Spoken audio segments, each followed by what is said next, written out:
Tere, mina olen Mervi Pirhonen ja me jätkame Endoveri podcastide sarjaga. Räägime kinnisvarasse investeerimisest ja täna on meil taas väga huvitav teema valitud. Me räägime sellest, kuidas teha nii, et see esimene kinnisvara investeering ei läheks aia taha. Ja meil on stuudios inimene, kes on kinnisvaraga kokku kasvanud, ise kinnisvarainvestor ja ka kinnisvara valdkonna esindaja. Tere, Kadri! Tere! Ja, olen Kadri Koplimäe ja töötan Endoveris finantsdirektorina. Et olen finantsalal juba üle 15 aasta töötanud ja sama palju olen tegelenud ka investeerimisega. Et suurem osa minu portfellist moodustabki kinnisvara. Et olen investeerinud ka muudesse varaklassidesse, aga kinnisvara on selline kõige südamelähedasem olnud. No väga äge, et meil on täna siin inimene, kes on valdkonna ekspert ja ise ka praktiseerib. Et kaks siis head poolt koos, et mida siis ikkagi peaks tegema inimene, kellel on kodu juba ostetud, raha kontole juba ka omajagu kogunenud, et mis siis võiks olla see järgmine samm, kuidas alustada kinnisvarasse investeerimisega? Eks ma soovitan natuke pikemalt ette mõelda, et kas on plaan kasvatada nagu suurem kinnisvaraportfell või piirdutakse ühe või kahe täiendava korteriga, eks. Et kui on plaan ikkagi suuremalt teha, suurem portfell luua, siis ma soovitan võimalikult kiiresti minna ikkagi ettevõttega investeeringute peale. Aga eks selle ettevõttega alustamisel on sageli nii, et kui sa alles asutad ettevõtte, lähed panka, ütled, et ma nüüd tahan kinnisvara osta, et ega need pangad ei anna uuele ettevõttele laenu nii lihtsalt. Et jah, sageli mida investorid teevad, kui nad alustavad, on, et nad vaatavad, kas oleks võimalik äkki juurde võtta eraisikuna teine kodulaen või kodukapitalilaen. Et mul endal samamoodi lisaks kodulaenule on olnud teine kodulaen ja kodukapitalilaen, et mis on nende plussid, on see, et intress on madalam, omafinantseering on ka madalam, laenuperiood on pikem, et nad saavad võtta laenu, mille kuumakse on väiksem ja sealt kogu see vaba rahavoog, mis sul peale üüritulu järgi jääb, on ka suurem, on ju. Aga jah, et seda ei saa lõpmatuseni teha, et lõpmatuseni pangad eraisikule laenu ei anna, et kui vähegi võimalik, ma soovitan ikka ettevõtte peale üle minna. Aga kui me läheme veel sammu tagasi sinna, et kui tootlik on see kinnisvarasse investeerimine, et millisest tootlusest me üldse räägime ja milliste protsentidega, millised numbrid sinna oma esimesse Excelisse siis kirja panna? See kindlat numbrit öelda kahjuks ei saa, et kõik kindlasti tahaksid, et ma ütleks midagi. Et see sõltub väga mitmetest faktoritest, mis piirkonnas sul korter on, kas see korter on selline optimaalne, väiksem, näiteks 2, väiksem 3 või on natuke midagi teistsugust. Sõltub ka kõrvalkuludest, et üldiselt uutel korteritel on neid erinevaid remondikulusid, kõrvalkulusid oluliselt vähem kui vanadel korteritel. Samas vanadel korteritel on jälle üüritootlus suurem, et kui vaadata puhtalt, eks üür jagatud investeering on ju. Aga jah, kindlasti peaks arvesse võtma ka kõrvalkulusid, nagu ma ütlesin, oma aega. Kui on uus kinnisvara, siis on oma aega kulub sinna palju vähem kui vana puhul. Ja peaks arvesse võtma ka kinnisvara väärtuse kasvu. Seda on väga raske loomulikult prognoosida. Viimastel aastatel uute korterite hinnad on rohkem tõusnud kui vanade. Et jällegi, et kui nagu tulevikku vaadata ja kui tulevikus samasugune trend jätkub, et siis võib-olla see uuem kinnisvara on ikkagi nagu mõistlikum. Et jah, ja uut kinnisvara on lihtsam müüa ka, et kõik need faktorid peaks justkui nagu kas meeles hoidma või Excelisse panema mingil kujul, et seda nagu tegelikku tootlikkust siis välja arvestada. Ja kindlasti, mis mõjutab tootlikkust, on ka võimendus, et kui sa saad väga hea intressiga laenu, mis on oluliselt madalam kui üüritootlus, siis tasub seda laenu võtta, sest et võimenduse läbi sa saad suurendada oma kapitali tootlikkust. Aga siin alati tuleb meeles pidada, et ei tasu üle võimendada, et peab mõtlema ka, et mis juhtub siis, kui mõnel kuul üürnikku sul ei ole või on üürnik, kes juhuslikult ei maksa paar kuud sulle. Et jah, sul peavad olema puhvrid või plaan B, et kuidas sa siis pangale neid laenumakseid ikkagi tagasi maksad. Kas selles on nüüd ka vahe uus või vana, kuidas ja mis tingimustel ma üldse laenu saan? Ja kindlasti, et eks need pangad annavad mõlemale laenu, kui on õige asukoht, on vähegi normaalne maja, nii uued kui vanad saavad laenu, aga minu kogemus näitab, et uuele kinnisvarale pank annab laenu parematel tingimustel natuke, et see intress võib olla veidi madalam. See kinnisvara investeering on enamasti üürikorter, mingi kontoripinna üür, äripinna üür, et mis siin need kriteeriumid on, milline on hea üürikorter, mis seal peab olema, ma ei tea, parkimispaik, rõdu, mida see peaks sisaldama, see pakett? Jällegi sellist nagu ainuõiget vastust siin ei ole, aga ma soovitan alustada sellest, et otsusta ära, kuhu piirkonda sa selle korteri ostad ja siis õpi selle piirkonna elustiili tundma. Et näiteks kesklinnas väga paljud üürnikud parkimiskohta ei soovi, et siis sa ei pea ostma seda kallist 20-30 tuhandelist parkimiskohta sinna juurde, mis niisama seisma jääb, eks. Aga samas jälle võib-olla Haaberstis parkimiskoht on nagu must have, et mille sa pead kindlasti juurde ostma. Et jah, mõtle läbi, et kui sina seal piirkonnas elaksid, mis on sinu vajadused ja milliseid lisasid, millist korterit sa vajaksid.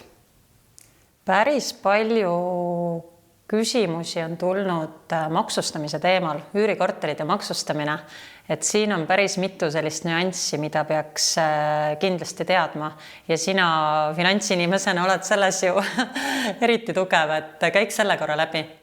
Ja ma detailidesse ei hakka laskuma, aga räägin ära mõned rusikareeglid, et kui osta kinnisvara ettevõttele, et siis iga investor peaks enda jaoks need maksuteemad vähemalt suures plaanis selgeks tegema.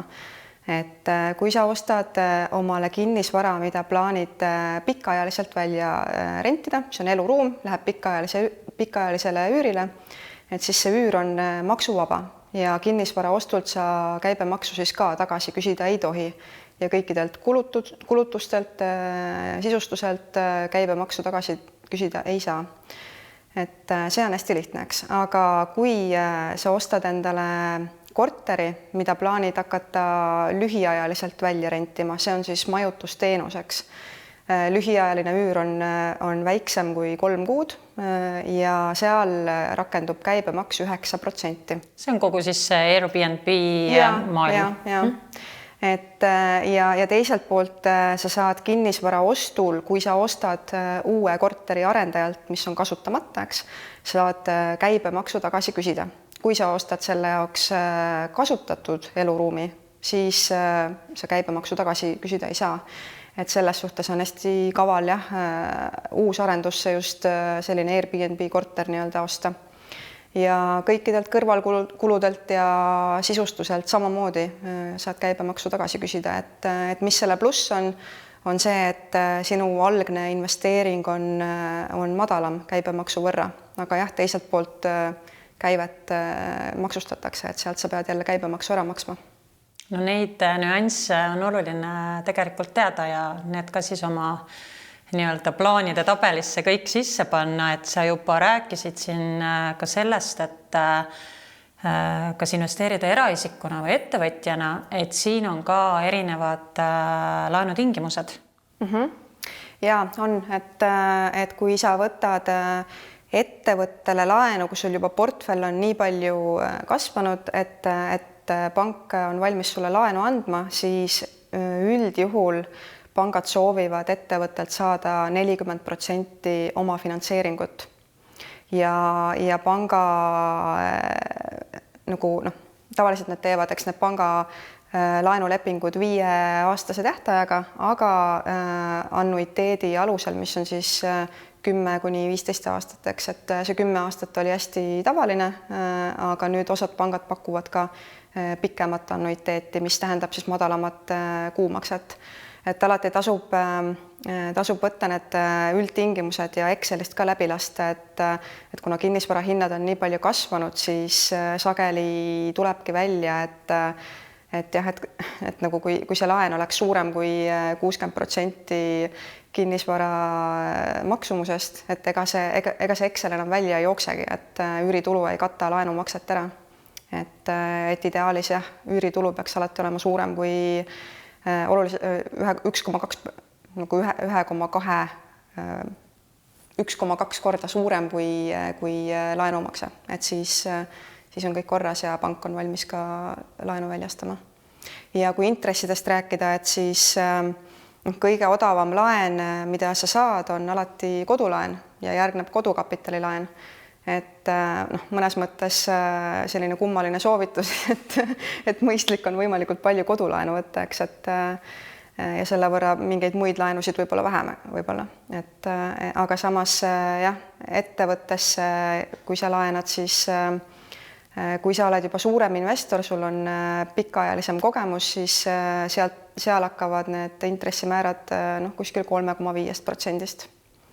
Et mitmed pangad pakuvad ka alates 5%, et siin peabki jah suhtlema ka nagu kodulaenu puhul soovitan suhelda mitme erineva pangaga ja küsida tingimusi, et sõltub hästi palju konkreetsest investorist ja tema kogemusest, et millised tingimused sa saad. Päris palju nii-öelda küsimusi tekitab ka see, et mida siis ikkagi täna teha, kas laduda oma nii-öelda rahaletti või kasutada seda panga võimendust. Et mis sinu seisukoht või mõtted siin on? Ma räägin jälle iseenda eest, eks neid investoreid on erinevaid, iga investor on valmis erinevaid riske võtma, aga soovitus on võtta laenu nii palju, et sa tunned ennast nii-öelda kindlalt, et need finantsriskid ei lähe sulle liiga suureks, et mängi läbi erinevad stsenaariumid, et mis juhtub, kui sul üürihinnad kukuvad näiteks 20% või kui sul paar kuud aastas ei tulegi üüritulu, et sa suudaksid ka nendel kehvematel perioodidel laenu tagasi maksta. Aga kui sul on võimalus võtta odavat kinnisvara laenu, siis mingil määral ma ikkagi soovitan seda kasutada, sellepärast et selle läbi sa saad oma kapitali tootlust suurendada ja näiteks muidu, kui sa saaksid võib-olla oma finantseeringu eest osta 1 korteri, siis kasutades laenu sa saad juba 2 korterit osta ja võib-olla 10 aasta pärast sul on laenud tasutud ja sul on ongi 2 korterit ühe asemel. Kas sa oskad kohe öelda mingid piirangud ka, kellele kodulaenu ei anta, kas seal on midagi, mida veel peaks teadma? Kodulaen jah, see on kodulaenu puhul, eks need pangad jälle oskavad oma tingimusi paremini öelda, aga eks sul peab olema ikkagi kindel sissetulek ette näidata. Ehk et need 60 000 inimest, kes meil täna töötad on, et neil seda lootust pole? Jah, neil võib olla veidi keeruline tõesti. Kuna me alustasime täna sellega, et kuidas õnnestuda selle esimese kinnisvara investeeringuga, siis sul on omajagu kogemust ja mina olen ka natuke kätt proovinud, et prooviks korra põrgatada, et mis need suurimad ebaõnnestumised ja failid on, mida algaja kinnisvarainvestor kipub tegema. Et võib-olla sul tuleb oma kogemusest kohe midagi pähe või on mõni asi, mida sa näed ise töös, et fail kindlasti jah, mida olen ka natuke oma nahal kogenud, on see, et ostad kinnisvara, kõik on väga kena, ilusas piirkonnas, maja on ilus, tuleb siis esimene üürniku kandidaat, kes räägib sulle nii head juttu ja tundub nii tore ja kena, aga sa jätad selle taustuuringu tegemata ja siis paari kuu pärast hakkavad probleemid selguma, et see on olnud minul selline natukene fail, ma ei tea, kas fail saab öelda, aga jälle väike kooliraha nii-öelda. et jah, soovitus on, et tehke taustuuring ja kui te olete hästi algaja, siis alati soovitan ka korteri ostul rääkida spetsialistidega, kellel juba on mõningane kogemus olemas, et kuhu osta, millist korterit osta, mismoodi finantseerida. Nii et kõik need asukohateemad, finantseerimisteemad, kõik need pooled tuleks ikkagi väga hoolikalt läbi kaaluda ja numbrid ka kirja panna ja kõik need nii-öelda tootluse teemad ka, et mitte arvestada võib-olla alati 12 kuuga.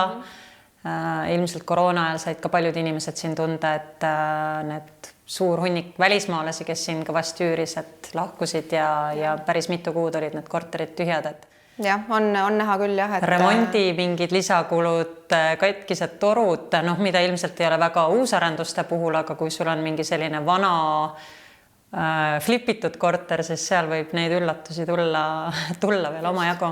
Just.